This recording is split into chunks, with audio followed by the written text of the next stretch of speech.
Évangile de Jésus-Christ selon saint Marc. Jean, l'un des 12, disait à Jésus : « Maître, nous avons vu quelqu'un expulser les démons en ton nom.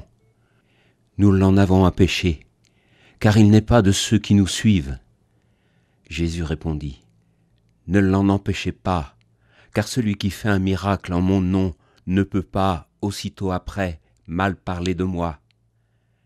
Celui qui n'est pas contre nous est pour nous, et celui qui vous donnera un verre d'eau au nom de votre appartenance au Christ, Amen, je vous le dis, il ne restera pas sans récompense.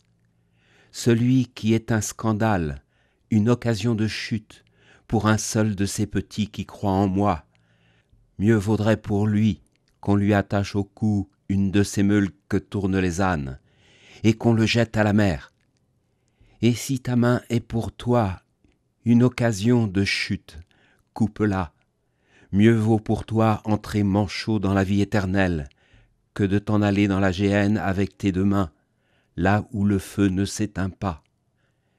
Si ton pied est pour toi une occasion de chute, coupe-le. Mieux vaut pour toi entrer estropié dans la vie éternelle, que de t'en aller dans la géhenne avec tes 2 pieds. Si ton œil est pour toi une occasion de chute, arrache-le. Mieux vaut pour toi entrer borgne dans le royaume de Dieu, que de t'en aller dans la géhenne avec tes 2 yeux, là où le ver ne meurt pas et où le feu ne s'éteint pas.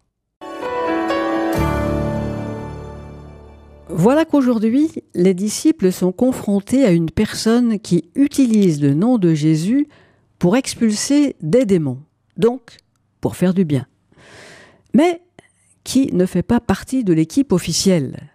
Et c'est ce qui dérange. Le monde n'est pas tendre vis-à-vis des électrons libres.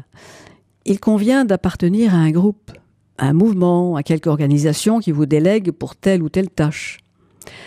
Et l'Église n'y échappe pas. Elle fonctionne aussi comme cela, avec une hiérarchie et des membres qui lui appartiennent et qui sont délégués pour telle ou telle tâche.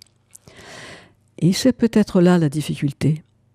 Est-ce qu'il reste de la place pour des gens qui ne seraient pas des envoyés, des gens qui ne seraient pas reconnus officiellement par une hiérarchie ? La question n'est pas nouvelle. Elle existait déjà au temps de Moïse, comme nous le dit la première lecture, puisqu'on vient rapporter à Moïse que 2 hommes se mettent à prophétiser au milieu du camp sans avoir été mandatés pour le faire. Et Moïse ne s'en offusque pas. Au contraire, il voudrait que le Seigneur mette son esprit sur tout le camp et faire de tout son peuple un peuple de prophètes. De même, Jésus ne s'offusque pas d'apprendre que quelqu'un fait du bien en son nom sans avoir été mandaté pour le faire.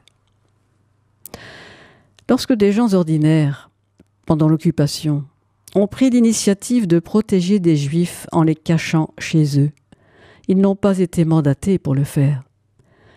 Ils ont agi par humanité et mis en pratique la parole de Dieu, et cela au risque de leur vie.